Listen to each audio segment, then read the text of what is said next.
Hey, welcome back to DieCash Cars. So today I wanted to do a unboxing just to showcase some of my latest pickups, things that I've acquired off of RLC, Mattel Creations, eBay, Facebook Marketplace, just to showcase some of the deals and cars that I'm looking out for, out there on the secondary market.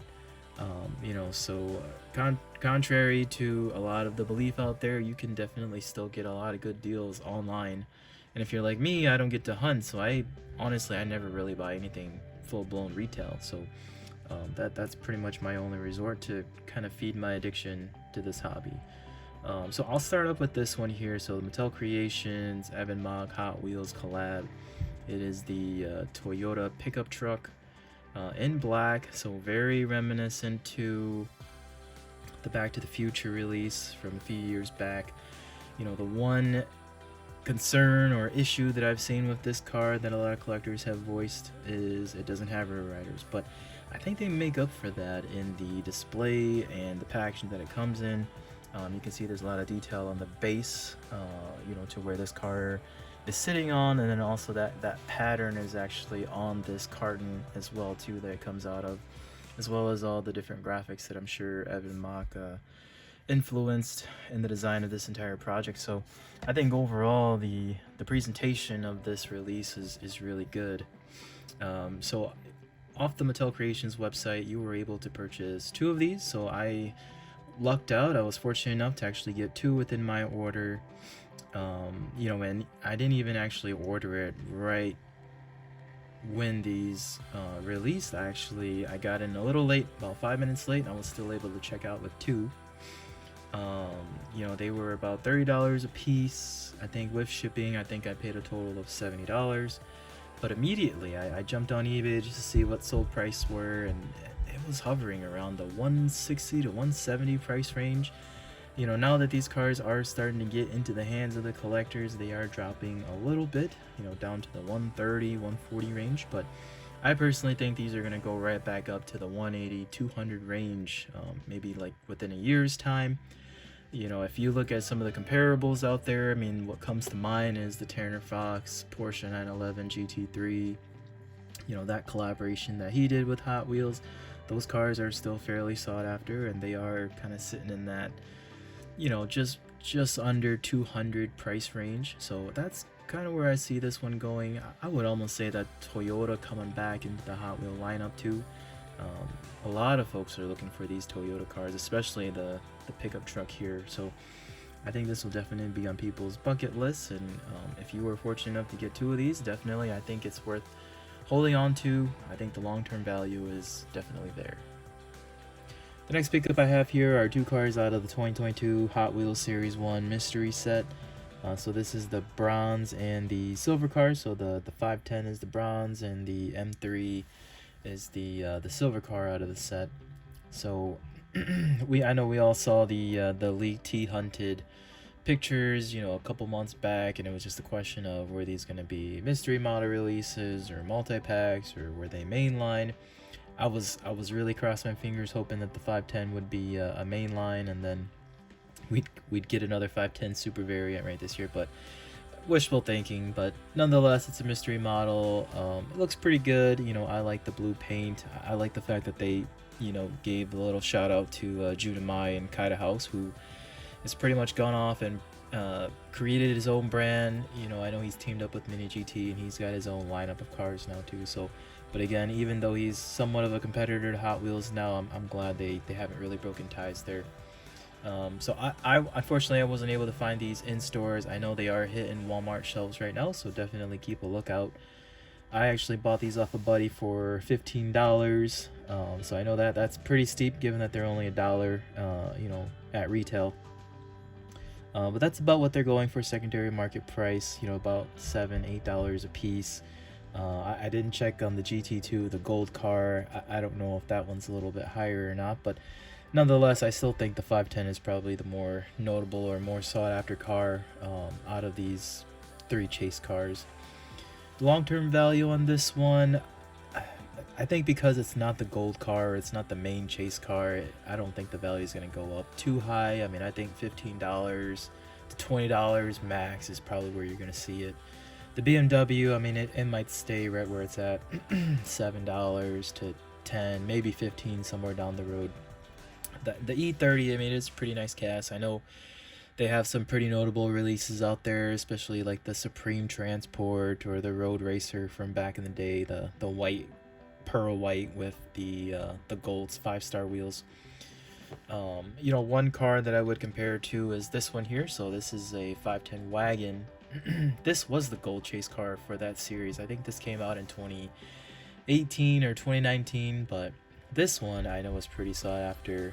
The graphics, the liveries on it's pretty nice, and you know, I'm a fan of these like Hawaiian themed cars. You know, kind of like the one we just reviewed, the surfboard Evan Mock Toyota truck. But this one, current value right now, secondary market, is around $25 to $30. Do I think this 510 or this E30 is going to get to that range? I don't think so. Again, I think just because they're not the gold chase car, they won't hit that level. But definitely nice pieces for the collection, and definitely just to complete your collection of the M3 and the 510. Alright, so my next pickup here was a set of R34s. So I purchased these separately, but both of them off of eBay. This first one here, short card R34 in silver. So if I'm not mistaken, I think silver was actually the first color that the R34 was released in. Nonetheless, it was just a card that I had to have just to have the variant of the short card. I mean, you can see the condition's not great. It does have soft corners. The card's not necessarily straight, but I didn't pay a lot for it. I ended up getting this best offer from eBay for about $16 shipped. So I think it was just a pretty motivated seller, and then also, I guess, given the condition. But you know, if I had to value this car, you know, honestly, short cards are not easy to come by. I mean, I would still price this at about like a $25 to $30 range. I also just really wanted it to pair with my own R34 first edition release, so I have it on the US spec card. But what's really neat about mine here is that it's actually an error card. It's actually missing the skyline on the name of the car here, so you can see it's actually on the short card but not on the long card here. So, but I just thought these two would be really nice to pair up on my collection wall. The next one that I purchased on eBay is the Zamac. So not a first edition, but 2013 release, so a couple years after the first edition. But super clean, super nice. I actually ended up paying $35 shipped on this one, which I think is a pretty fair price given that currently these are selling for about $40 to, I've seen even up to $50. What's really unique about this one is that it's factory sealed, and if you look at this condition, hopefully it shows up on the camera, but it is absolutely mint. I mean, the car is straight, corners are perfect, blisters intact. I mean, there's no surface damage front or back on this card. I think some of you who follow me on Instagram, which is the same as my YouTube channel name, so DieCash_Cars, I've actually teased that car a little bit just to kind of get the interest going, but I mean, that is definitely one of the gems in my collection. Future value for these R34s, I mean, if you're watching any of the market activity right now, they're just climbing. Everybody wants R34s. It's kind of like the 510 you know, price hike that we saw a couple years back. This is just definitely becoming one of the collector favorites out there. So any release, first edition, Zamac, you know, any of these releases are just climbing in value. I don't think you can get an R34 for under $10 right now. Everything is in the teens all the way up to the hundreds. So definitely, if you have a nice R34 collection, hang on to it. I feel like we haven't even touched the peak of value yet. Alright, so after the R34s, we got a pair of Toyota Supras. So these are the first edition model. As you can see, Fast and the Furious orange, you know, with the Paul Walker or Brian O'Connor livery. So I've always liked this cast. I remember the first time I saw it in stores, I was pretty surprised. I didn't realize Hot Wheels was going to release a Supra in this livery. What's really neat too is that because this is the first edition, you gotta think Hot Wheels released this cast just for Fast and the Furious, right? So I think that's pretty neat. I do feel like it does lack a little bit because this front bumper and this entire body kit isn't necessarily reflective of the Fast and Furious Supra. So I kind of wish they would have made it that Bomb X body kit, right? But nonetheless, I think they were thinking long-term approach with this cast and how else they could release it. So not terrible, but I wish just from an accuracy standpoint they had lived up to the movie. But definitely had to have it in the short card variation. I purchased this one again on eBay. The card condition, everything actually looks pretty good. I mean, it's not perfect, there's minor bends, but they're not really showing or anything like that. So I purchased both of these actually for about $30 a piece, which is kind of the going rate for these first edition Toyota Supras. Fast and Furious stuff is gaining a lot more popularity. Obviously, Paul Walker, rest in peace. A lot of his stuff is becoming very sentimental, and everybody wants whatever they can of his, right? This next one here, it's first edition, the US card, but it's factory sealed, so you can kind of see a theme here. My collection is really based around factory sealed and first editions. I mean, I feel like those are always the best forms that Hot Wheel produces and releases, so those are always the ones that I go for.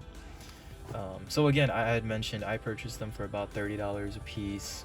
That's kind of the going market for these. I mean, obviously they're not premium, they're just mainline releases, but I personally think, again, with Toyota's popularity going up, with the whole Paul Walker connection, with it being Fast and Furious, and this being first of a kind for Hot Wheels and Fast and the Furious, I think these are definitely going to be collector targets moving forward. So definitely, if you can find these at a good price, definitely pick them up, because the value, honestly, it should go up in price, similar to just the Toyota Supras. I remember a couple years back they didn't have much value. You can get them for $20-$25, but I mean, those have shot way up to about the mid $100 range, 150, 140. So I can't imagine these mainline releases aren't gonna gain a lot of traction as well. Alright, so next up, I got a piece that I had traded for. So this is Muscle Machines Datsun 240Z. From the red color, you can tell it's the chase model for Target. So this one I had traded for. Just ran into another collector, was looking to get rid of it, didn't want anything real specific, so I just kind of shot him a couple pictures of things that I had that I was looking to get rid of as well, and made a deal. I actually sent him a Target Malin, the green Porsche from last year. So I mean, I would say overall pretty fair trade. I mean, that's about a $30 Malin. This Muscle Machines, I mean, at going rate right now it's like $30 to $40. I know when it was originally released, everybody was trying to get it, and it was really high. I mean, maybe about almost $60 at one point.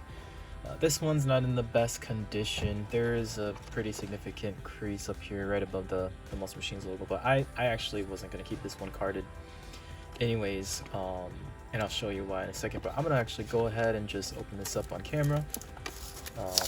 One thing I really like about these two is that, unlike Hot Wheels, it actually comes with a little display stand. So let me just get it out here and put it on the turntable.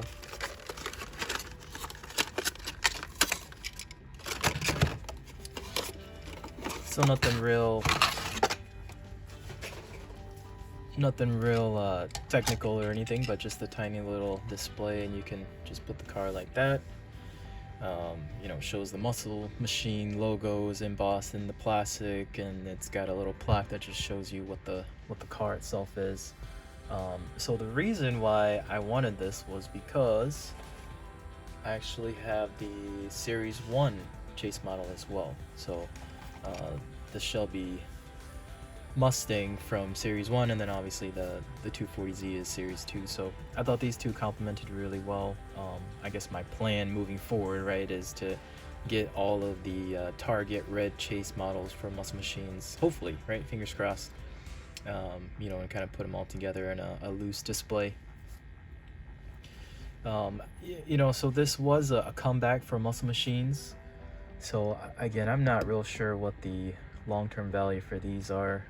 You could hope that you know, the value is gonna go up in the future. But if it's anything like the older release, it probably won't. Most machines typically aren't too popular in the collecting community. I think in part to the fact that they are kind of cartoony, right? They're not really to scale or anything like that. They're you know, but I personally I like them. You know, when I was a kid, kind of collecting back in the late '90s, early 2000s, there were a lot of cars in this style, right? And I just thought it made it a lot more interesting from a collecting standpoint. But yeah, I guess nowadays it's all about realism and cars that look as realistic as possible. All right, last but not least, this came in the mail. So this is the Dream Custom slash Lamley Group collaboration Diorama Pad. So I think it's actually called the Motion Diorama Pad. So let me get it out here for you. So this is a replica of Highway 15, which I think is right in John Lambert's backyard or his hometown. So it's pretty nice. It's actually a pretty decent size diorama mat. What is that, like 7 lanes wide? You know, the overall dimensions I think is like 32 by 16. So I was able to get this one off of the Lamley store when he had posted up on Instagram. It's actually out of, let's see here. So they actually are individually numbered. So this is 181 out of 250. So only out of 250 was the quantity that was made of these. And again, pretty fortunate that I was able to get online at the right time and get it. I do know you could get this off of the Dream Customs website as well too. However, the downside to that is they are internationally based, so you are going to be paying a premium on shipping. I think I had done it just to see how much it would cost, and it was about $70 versus the $50 that I had paid. But super happy to have it. You know, I always watch you know, all of Lamley Group's videos, and it was cool seeing this in the background. And I know he was taking a lot of pictures on Instagram. You know, just kind of showcasing and highlighting this pad, so I'm glad he made it available for all of us to get. You know, and a big reason why I wanted it, so I don't know if everybody remembers, but a while back he was starting to sell off and thin out portions of his collection, and one of the cars that I had purchased off of his eBay store was this one right here. So a blue R34, and I got the little authentication card from him as well too, signed on the back, and kind of gives you a description of what it is. So this is a Hot Wheels R34, so 2010 first edition, but it's actually like a darker color variation. So I thought this piece would go really well with this pad here. I mean, you can tell the color variation on this Skyline. It's pretty apparent. I mean, I think the body color really should be closer to the color of the spoiler. And you can see it's actually a lot darker. So really happy to have this piece. I know I was kind of surfing through a lot of Lamley Group's videos, and I did find a couple of clips where he did showcase this car and kind of talk about that variation. So you know, between the pad here and the car, you know, I got my little Lamley Group collection going, and hopefully to add more to it. You know, he's a big reason why I got into YouTubing, and you know, just kind of going through and sharing my thoughts on you know, everyday releases here. So glad to have all these pieces into the collection. You know, this pad itself, you know, not really an investment piece. It's more of a personal collection, and you know, just to give you a teaser, I am gonna try to incorporate this into a different display area for myself and for these videos. You can tell my light box here, it's getting pretty small. I'm running out of room when I'm sharing and reviewing all these things, so stay tuned. You know, something bigger and better is coming. So yeah, that pretty much wraps up my mail day. So you know, like and subscribe, you know, comment in the comments below things that you're looking for, things that you've gotten in the mail recently, and I'll see you next time.